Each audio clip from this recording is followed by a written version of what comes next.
है एक बार फिर से आप सभी का इंडिया न्यूज के इस अधिवेशन में। और आज हम लोग अयोध्या में मौजूद हैं। इसके पहले के तमाम सेशंस में आपने देखा कि राम राज्य की परिकल्पना को कैसे साकार कर रही है योगी सरकार, लेकिन उसमें प्रशासन की भूमिका भी उतनी ही महत्वपूर्ण होती है, क्योंकि योजनाएं तो शासन बनाता है, लेकिन असल मायने में उसको किस तरीके से जमीन पर उतारना है, इसमें एक बड़ी जिम्मेदारी और एक बड़ी भूमिका प्रशासन की होती है। और एक और बहुत अहम विषय लॉ एंड ऑर्डर का जब आता है, तो उत्तर प्रदेश के अंदर योगी आदित्यनाथ जिन बातों को कह रहे हैं या फिर जिस लॉ एंड ऑर्डर को वो मेंटेन करने के लिए बार बार प्रशासन के अधिकारियों को निर्देशित करते हैं, तो उनकी भूमिका कितनी महत्वपूर्ण होती है, आज इसको हम समझेंगे इस सेशन के अंदर।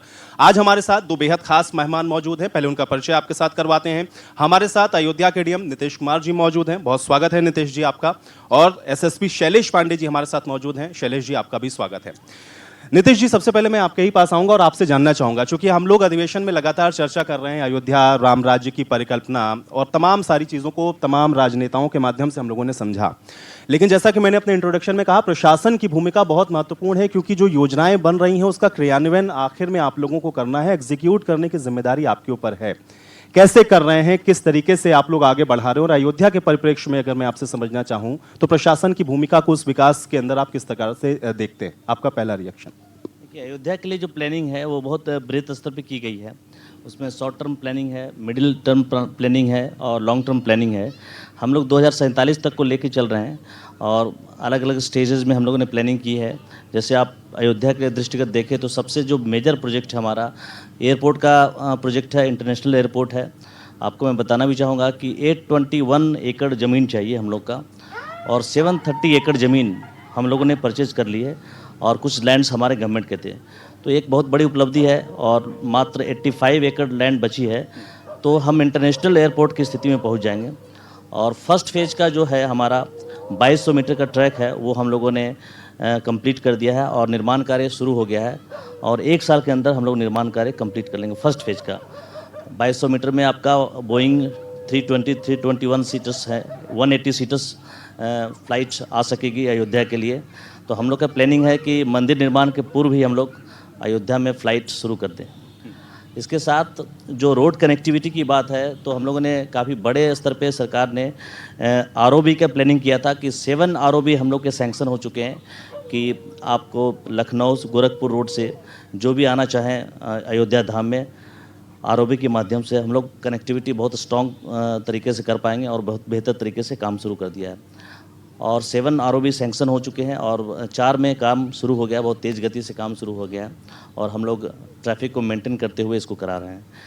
काफ़ी योजनाएं हैं जो कि रोड का चौड़ीकरण है, कुंडों का हम लोग जो पौराणिक कुंड है उसका हम लोग रेनोवेशन कर रहे हैं, उसको पुराने स्वरूप में ला रहे हैं कि बेहतर तरीके से उसके ब्यूटी को मेंटेन करते हुए कैसे हेरिटेज लुक दिया जाए, उस पर हम लोग फोकस कर रहे हैं। एक अयोध्या का जो महत्व है पौराणिक महत्व भी है, और यहाँ बहुत सारे जो हमारे महल हैं, मठ हैं, जिनका पौराणिक महत्व है, हेरिटेज बिल्डिंग हैं, उनको हम लोग उसी स्वरूप में विकसित करने की सोच रहे हैं और उसमें कई प्रयास किए गए हैं। और आप देख रहे हैं राम की पैड़ी में जो पेंटिंग्स किए जा रहे हैं वो हेरिटेज लुक को देखते हुए किए जा रहे हैं। इसका और विस्तारीकरण हम लोग कर रहे हैं और हम लोगों ने ये जोड़ने का प्रयास किया है कि जो यहाँ के जो हमारे धर्मशाला हैं उनको भी हम, जो पुराने धर्मशाला उनको कनेक्ट करते हुए, जो हमारे टूरिस्ट हैं, आसपास के गांव के लोग आते हैं यहाँ पे बहुत बड़ी संख्या में। आप जानते हैं कि यहाँ अयोध्या में अभी भी लगभग त्यौहार के दिन में 2 लाख का इन्फ्लक्स होता है यहाँ पे। नॉर्मल डेज में 30 से 40 हज़ार लोग आ रहे हैं अलग अलग मंदिरों में। तो इसको हम लोग एक प्रोजेक्ट के रूप में लेके आ रहे हैं और ये काफ़ी बड़े पैमाने पर आएगा और बेहतर तरीके से हम लोग क्रियान्वित करेंगे। सर, आपसे भी मैं ये जानना चाहूँगा, क्योंकि आपके ऊपर तो निश्चित तौर पर और बड़ी जिम्मेदारी, लॉ एंड ऑर्डर को हम लोग अक्सर देखते हैं और ख़ासतौर से योगी सरकार आने के बाद लॉ एंड ऑर्डर का बहुत ज़्यादा जिक्र होता है। अयोध्या के अंदर चूंकि राम मंदिर का निर्माण हो रहा है, अब तो जो चीज़ें हैं वो बहुत तेज़ी के साथ बदल रही हैं, एक बड़ी जिम्मेदारी है आपके ऊपर। अगर चुनौती के तौर पर मैं आपसे जानना चाहूँ, सबसे बड़ा चैलेंज आपके लिए अभी क्या है अयोध्या के अंदर और क्या विज़न है आपका? जहाँ तक पुलिसिंग की व्यवस्था का सवाल है, कई डायमेंशन हैं पुलिसिंग के। जो बेसिक डायमेंशंस है उसमें क्राइम प्रिवेंशन, क्राइम डिटेक्शन और maintenance of law and order. इसमें 2 अप्रोच है। एक तो हमारा जो बेसिक पुलिसिंग का अप्रोच है, जिसमें जैसा कि गवर्नमेंट लेवल से माननीय मुख्यमंत्री जी के लगातार निर्देश होते हैं कि आप फुट पेट्रोलिंग करें, लोगों से आपके अच्छे कनेक्ट होने चाहिए, आपकी कम्युनिटी पुलिसिंग स्ट्रांग होनी चाहिए, सभी वर्ग के लोगों के साथ अच्छा संवाद होना चाहिए, जन शिकायतों का समयबद्ध और गुणवत्तापूर्वक निस्तारण हो, जिससे कि एक कॉन्फिडेंस, लोगों का कॉन्फिडेंस पुलिस के प्रति बढ़े और लोग पुलिस से जुड़े। इससे क्या होता है कि सूचनाओं का आदान प्रदान होता है, हम प्रिवेंटिव पुलिसिंग करने में इसमें सफल होते हैं। कोई भी सुगबुगाहट होती है तो इसकी जानकारी मिल जाती है। साथ ही साथ उसके अलावा जो मॉडर्न हमारे जो टेक्नोलॉजी है उसका भी साथ ही साथ इस्तेमाल हो। हम टेक्निकल सर्विलांस, सीसीटीवी कैमरे, अदर जो सिक्योरिटी गैजेट्स हैं या क्राइम प्रिवेंशन और डिटेक्शन के हमारे टूल्स हैं उसका साथ साथ इस्तेमाल करें। तो ये हमारा बेसिक जो पुलिसिंग है। उसके अलावा अयोध्या धार्मिक नगरी है, हम सभी इससे अवगत हैं और यहाँ पे टूरिस्ट का इनफ्लो दिन प्रतिदिन बढ़ता जा रहा है। श्रद्धालु देश के कोने कोने से और विदेशों से भी लोग इच्छुक हैं और आ भी रहे हैं यहाँ पे दर्शन के लिए। ऐसे केस में वो यहाँ से एक सुखद अनुभव लेके जाएं तो कैसे जनोन्मुखी हमारी सुरक्षा व्यवस्था और पुलिसिंग हो, इस ओर हमारा पूरा स्ट्रेस रहता है। वो एक अच्छा अनुभव ले जाएं, उसके लिए ज़रूरी है कि जहाँ भी उनका पुलिस के साथ इंटरफेस हो वो बड़ा कॉर्डियल हो, व्यवहार उनके साथ अच्छा हो, जो एटीट्यूड और अप्रोच पुलिस का हो वो ऐसा हो कि उनको लगे कि पुलिस का व्यवहार मित्रवत है। साथ ही साथ यातायात इसका एक बड़ा कंपोनेंट हो जाता है कि जो लोग आते हैं उनको बेहतर पार्किंग व्यवस्था, जाम से उनको निजात मिले। इसको लेके हम लोग मैन पावर का डिप्लॉयमेंट तो है ही, उसके अलावा इंटीग्रेटेड ट्रैफिक मैनेजमेंट सिस्टम भी यहाँ पे स्मार्ट सिटी प्रोजेक्ट के तहत चालू है।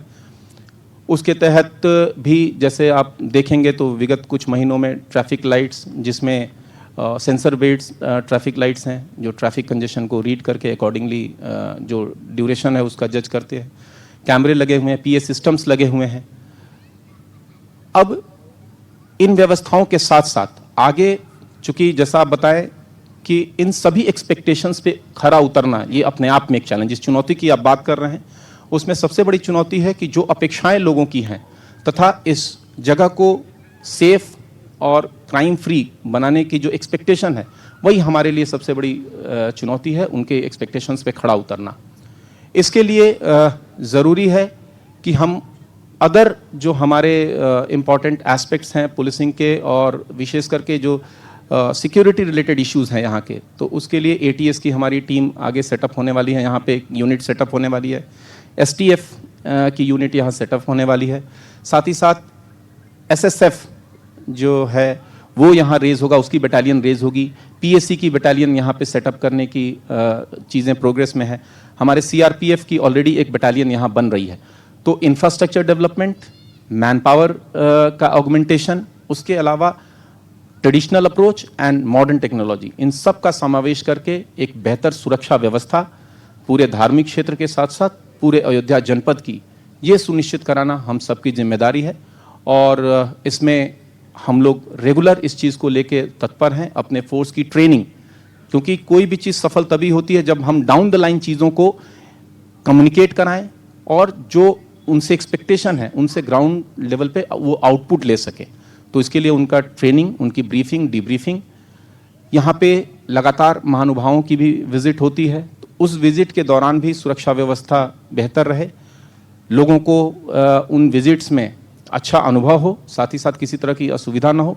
इसको ध्यान में रख के प्रोफेशनल अप्रोच पुलिसिंग के लिए, लॉ एंड ऑर्डर के लिए, और जो बड़े बड़े पर्व त्यौहार आयोजन होते हैं उसमें जो बंदोबस्त व्यवस्था, जैसे अभी विगत दिनों रामनवमी का बड़ा त्यौहार था और मुझे ये कहते हुए हर्ष होता है कि भारी क्राउड, लाखों की संख्या की क्राउड बड़ी एफिशिएंटली यहाँ पे हैंडल हुई और कोई भी इंसिडेंट नहीं हुआ। और हम लोगों की लगातार लोगों से जो बाहर से श्रद्धालु आए थे उनसे बातचीत भी होती थी, सभी ने अपना अनुभव अच्छा बनाया। ये हम सब के लिए यही रिवॉर्ड है कि लोग एक अच्छा अनुभव लेके जाएं और इसलिए हम लोग इस उद्देश्य के लिए हम लोग हमेशा प्रयासरत हैं। मेरा एक सवाल ये है कि बहुत फ्लोटिंग पब्लिक यहाँ आती है और मैं समझता हूँ कि एक कानून और व्यवस्था के लिए बहुत बड़ा चैलेंज है।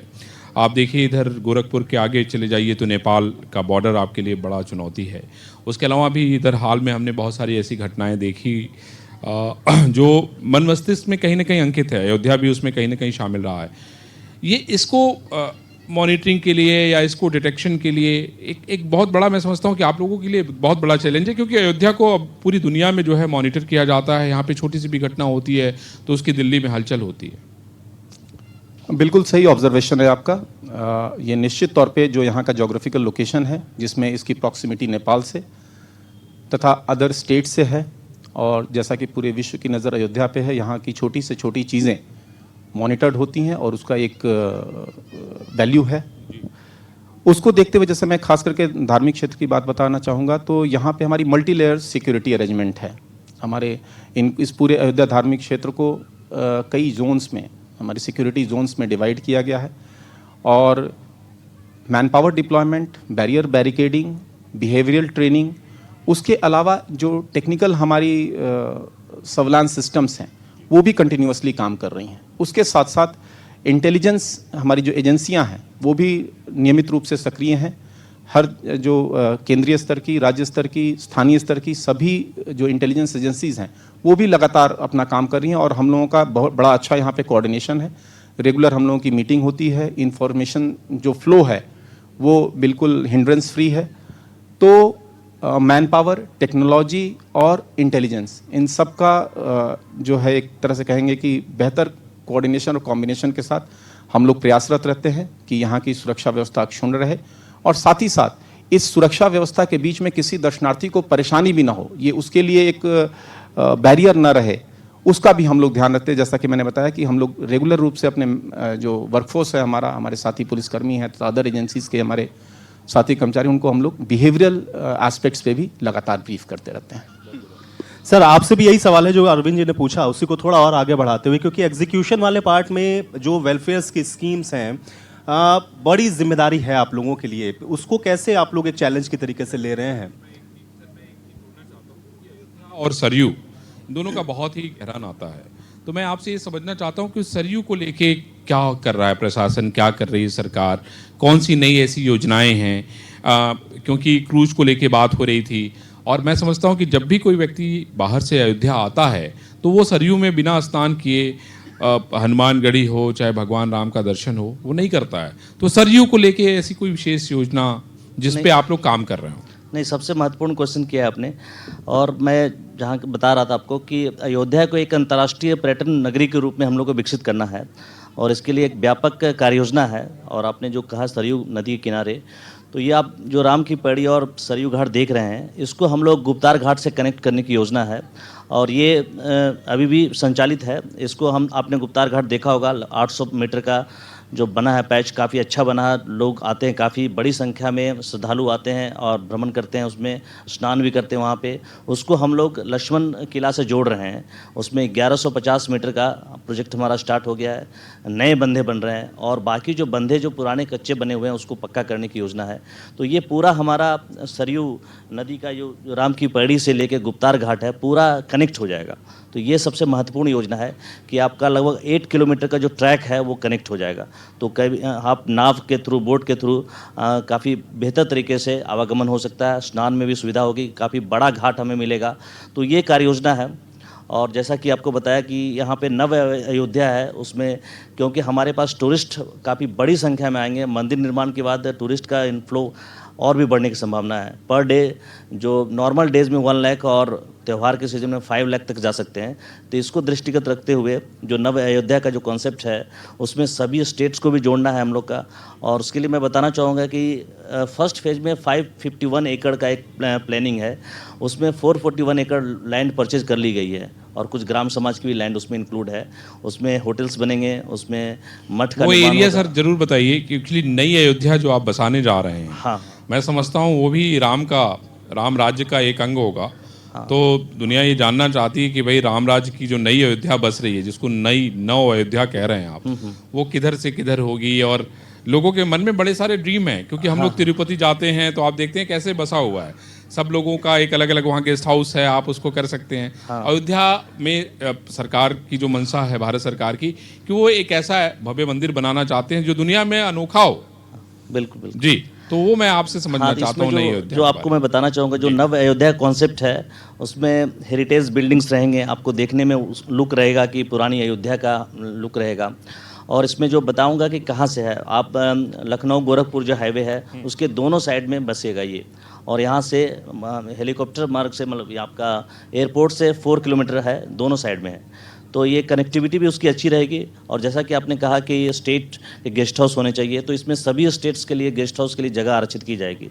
और जो नेशनल स्तर पे कई कंट्रीज़ हैं जहाँ पे रामायण का बहुत महत्व है और वहाँ के कलाकार भी आते हैं, उन्हें भी स्टेट्स को भी दिया जाएगा। तो ऐसे हम लोग की व्यवस्था है इसमें, और काफ़ी जल्दी इसे प्रोजेक्ट को फर्स्ट फेज स्टार्ट होने वाला है। तो इससे काफ़ी बड़े लेवल पे हम लोग उसको प्रदर्शित करेंगे। और उसमें रेजिडेंशियल पोर्शंस भी रहेंगे। जो फ्लोटिंग पॉपुलेशन आपने बात की, 40,000 लोग उसमें एक पर डे उसमें निवास कर सकते हैं। ऐसी व्यवस्था बनाने जा रहे हैं हम लोग। वहाँ पे मंदिर भी रहेंगे और मठ भी रहेंगे, धर्मशाला रहेंगे, लोगों के रुकने की व्यवस्था होगी। काफ़ी बड़े स्तर पे प्लानिंग है। तो फर्स्ट फेज आपको जल्दी ही हम लोग उसको लॉन्च करने जा रहे हैं। मैं समझता हूँ भाग्यशाली हैं आप, जो इतना बड़ा काम जो है ईश्वर आपके माध्यम से करा रहा है। खैर, हम उसको भले ही सरकार कहें, क्यों? नहीं, केंद्र सरकार और राज्य सरकार की बहुत सारी योजनाएं हैं। जी। और अयोध्या के लिए गौरव की बात है कि यहाँ पे योजनाएं बहुत बड़े पैमाने पे केंद्र सरकार और राज्य सरकार भेज रही है। और हम लोग का काम है एक्सक्यूशन करना कि हम लोग वही मैंने कहा कि भाई त्वरित इसीलिए गति से मैंने इसे कहा। लागू जी। कराएं। और जैसा कि एसएसपी साहब ने कहा कि हमें सीआरपीएफ के लिए लैंड चाहिए, पीएससी के लिए लैंड चाहिए, तो मैं बताना चाहूँगा कि हम लोगों ने 25 एकड़ लैंड सीआरपीएफ को भी दे दिया है। पीएससी के लिए भी हम लोगों ने 18.59 एकड़ लैंड दी है। और स्पेशल ब्रांच के लिए भी हम लोग लैंड देख लिया है हम लोगों ने 25 एकड़ लैंड, तो उसको भी हम लोग जल्दी दे रहे हैं। तो सुरक्षा व्यवस्था के दृष्टिगत जो एक स्ट्रक्चर बनना चाहिए बेहतर रूप से, और क्योंकि उनकी ट्रेनिंग भी होनी है यहाँ पे इनका प्रवास भी होना है रेगुलर रूप से, तो पुलिस फोर्स के लिए भी ज़मीन की व्यवस्था हम लोग कर रहे हैं। और बड़े पैमाने पे हम लोग की सफलता मिल रही है और एक अच्छा माहौल रहेगा। और यहाँ पे पीएससी के बहुत सारे जवान रहते हैं, तो उनका अगर हम एकोमोडेशन बेहतर तरीके से करते हैं तो वो मन लगाकर यहाँ सुरक्षा व्यवस्था देंगे और हम लोग बेहतर एक अयोध्या के निर्माण की ओर जाएंगे। बहुत बढ़िया। आयुष सर, ये इसीलिए मैं आपसे जानना चाह रहा था, क्योंकि हम लोगों ने देखा सब चीज़ों को टाइम बाउंड किया गया इस गवर्नमेंट के अंदर कि आप 100 दिन का एजेंडा दीजिए, आप मुझे बताइए कि आप 3 महीने में 4 महीने में क्या करने वाले हैं। तो जब चीज़ें टाइम बाउंड हो रही हैं, महकमों के ऊपर दबाव है, तो क्या ये चैलेंजेस आप लोगों के लिए भी उसी प्रोपोर्शन में बढ़ रहे हैं? और आप लोगों ने भी कुछ अपने लिए निर्धारित किया है कि 100 दिन के अंदर, या हमारा ये टारगेट है कि हम इसको इतने दिन में कंप्लीट करेंगे? नहीं, हर एक प्रोजेक्ट के लिए हम लोगों ने टाइम बाउंड किया है। और आप जानते हैं कि हम लोग रेवेन्यू डिपार्टमेंट में मेन रूप से फोकस होता है कि किसी डिफरेंट डिपार्टमेंट्स जो परियोजनाएं ला रहे हैं उसके लैंड अवेलेबल कराएं और जुडिशियस एलोकेशन हो लैंड का। तो इसके लिए हम लोग प्रयास कर रहे हैं। और हम लोगों ने पूरे अयोध्या में लैंड का हम लोग देखा है, लगभग 300 एकड़ लैंड हम लोगों ने जगह जगह उसको चिन्हित किया है और उसको हम लोग डेवलप कर रहे हैं। एक गुप्तार घाट से नया घाट जो पूरा है, वहाँ पर भी हम लगभग 50 मीटर रोड की कल्पना कर रहे हैं, चौड़ी होने की होगी। उसके बाद पाथवे भी होगा। तो हमें इसमें सफलता मिल रही है बहुत बड़े पैमाने पे। और जैसा कि मैंने बताया, केंद्र सरकार और राज्य सरकार हमारी सभी परियोजनाएं यहाँ बहुत तेज़ गति से स्वीकृत हो रही है। तो हम लोग के लिए भी एक नया अनुभव है और हम उसको बहुत त्वरित गति से टाइम बाउंड मैनर में हम लोग कराना चाह रहे हैं। जैसा कि मैंने बताया आपको, एयरपोर्ट के लिए फर्स्ट फेज़ हम लोगों ने शुरू करा दिया है और सेकेंड फेज़ और थर्ड फेज़ के बारे में भी हम लोग सोच रहे हैं कि जल्दी से 3-4 महीनों में उसको भी हम कंक्लूड कर दें और उसके जितने अवरोध हैं उसको समाप्त कर दें। सर, चूंकि लॉ एंड ऑर्डर पे जब हम लोग चर्चा कर रहे थे, आपने कहा 3 डायमेंशन होते हैं। मॉरल पुलिसिंग के बारे में हम लोग बहुत सुनते हुए आए हैं। लोगों की सबसे बड़ी कंप्लेंट ही यही है कि जब हम जाते हैं तो हमारी फरियाद नहीं सुनी जाती, या अक्सर इस तरीके की बहुत सारी घटनाएं हम लोग सुनते हैं। ये मॉरल पुलिसिंग को आप ग्राउंड पर कैसे एग्जीक्यूट कर रहे हैं? थोड़ा सा अगर इसको और बेहतर तरीके से आप समझाएं। ज़रूर। देखिए, जो चीज़ें निर्देश के रूप में ऊपर से आती हैं कि जो हमारा सबसे बेसिक पुलिसिंग यूनिट है, जो बीट है, हमारा बीट लेवल तक सबसे पहले तो जो अपेक्षाएं हैं वो कम्युनिकेट हों, उनको हम रेगुलर ब्रीफ करें, उनके काम का फीडबैक लें। जब हम किसी को उसके टास्क की ब्रीफिंग करते हैं और उसके जो टास्क का मॉनिटरिंग करते हैं और उसके एग्जीक्यूशन के उपरांत हम अदर सोर्सेज से जब उसकी डिब्रीफिंग लेते हैं और उसके साथ ही साथ रिवॉर्ड एंड पनिशमेंट दोनों का मैकेनिज्म हम इस्टेब्लिश करते हैं। जो अच्छा कार्य कर रहे हैं, जिनका पब्लिक के बीच में अच्छा फीडबैक है, जो आउटपुट दे रहे हैं, उनको हम पुरस्कृत करें, उनका उत्साहवर्धन करें। और जो अपेक्षाकृत सही ढंग से काम नहीं कर रहे हैं, लापरवाही बरत रहे हैं, उनके विरुद्ध हम पनिशमेंट की भी कार्रवाई करें। ये चीज़ है। साथ ही साथ जो लीडरशिप का मेन रोल होता है कि आप अपने पूरे वर्कफोर्स को आप कैसे मोटिवेट कर पाते हो। लीड बाय एग्जाम्पल की जो बात आती है, जब आप स्वयं जैसे पैदल गश्त की बार बार माननीय मुख्यमंत्री जी करते हैं, तो जब कहते हैं जब हम एज अ सीनियर ऑफिसर सड़क पे पैदल निकलेंगे, लोगों से इंटरेक्ट करेंगे, तो डेफिनेटली ये डाउन द लाइन सभी को मोटिवेट करेगा। अगर हम अपने काम में इन्वॉल्व होंगे तो साथ साथ हमारे अधीनस्थ भी इन्वॉल्व होंगे। तो इसमें गुरुतर जिम्मेदारी जो है वो पुलिस लीडरशिप पे है, जो जिले के लेवल पे एसपी एसएसपी की है, एंड अकॉर्डिंगली हमारे बाद हमारे एडिशनल एसपी सीओज की हैं कि वो स्वयं लीड लें, इस बड़े जो हमारा पुलिस फोर्स है इसको एक सही डायरेक्शन दें, और जो आचरण, जो कार्यशैली आप अपेक्षा करते हैं अपने सबॉर्डिनेट से, वो आपकी स्वयं की हो। तो मेरा यही कहना है कि इसी तरह हम अपने डाउन द लाइन सभी लोगों को कि लोगों की इसमें चैलेंज क्या है, क्योंकि बहुत सारी चीज़ें हम लोग देखते हैं बदली हैं, नो डाउट, बहुत सारी चीज़ें बिहेवियर में भी दिखती हैं, लेकिन बहुत रूट जब लेवल में हम लोग जाते हैं तो कहीं कहीं हम लोग को ये भी मिलता है कि लोग अभी भी उस तरीके से कंफर्टेबल नहीं है, मतलब कंफर्ट जोन नहीं है। बहुत सारी चीज़ें इसलिए लोग या तो पुलिस को बताते नहीं हैं, कोई चीज़ ऐसी है जिससे बताने से वो डर रहे हैं। तो ये इसको कैसे आप लोग कर पा रहे हैं ग्राउंड के ऊपर, और क्या इसमें अभी चैलेंज है, आप मानते हैं, या आप ये कह रहे हैं कि 100% हम लोग इसके लिए तैयार हैं, पूरी तरीके से हो जाएगा? देखिए,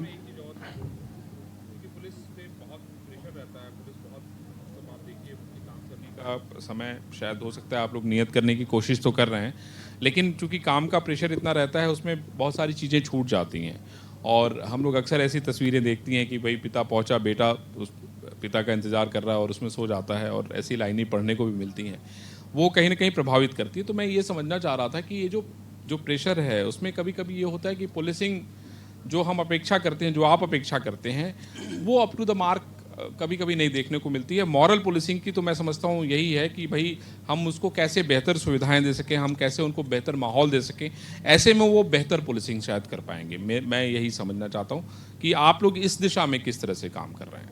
ज़रूर, आपने बिल्कुल सही पक्ष उठाया कि जब हम अपने अधीनस्थ अधिकारी कर्मचारियों से एक बेहतर कार्यप्रणाली, बेहतर व्यवहार की अपेक्षा करते हैं, तो साथ ही साथ उनके वेलफेयर के प्रति भी हमको उतना ही एफर्ट लेना चाहिए, क्योंकि जब उनको एक बेहतर वातावरण मिलेगा, एक जो उनका कार्य क्षेत्र है और जो वर्क प्लेस है वो कंड्यूसिव होगा, जहां वो रहते हैं वहां वो साफ़ सुथरे और व्यवस्थित जगह पे रहे, तो निश्चित तौर पे वो परफॉर्म करेंगे। इसी क्रम में जैसा मैं बता रहा था, यहाँ पे कई सारी हमारी परियोजनाएं पुलिस लाइन में भी चल रही हैं, आवासीय योजनाएं हमारे पुलिसकर्मियों की, हमारी बैरक्स की कई सारी योजनाएं चल रही हैं। जैसा कि अभी डीएम साहब ने बताया, यहाँ पे काफ़ी संख्या में पीएससी की कंपनीज़ हैं जो विभिन्न कॉलेजों में रुकी हुई हैं, उनको हम लोग व्यवस्थित करने के तरफ एक बहुत स्ट्रॉन्ग पहल हम लोगों ने आगे बढ़ाया है, और निश्चित तौर पे आगे के समय में उनको जो है एक बेहतर आवासीय व्यवस्था हम लोग दे पाएंगे।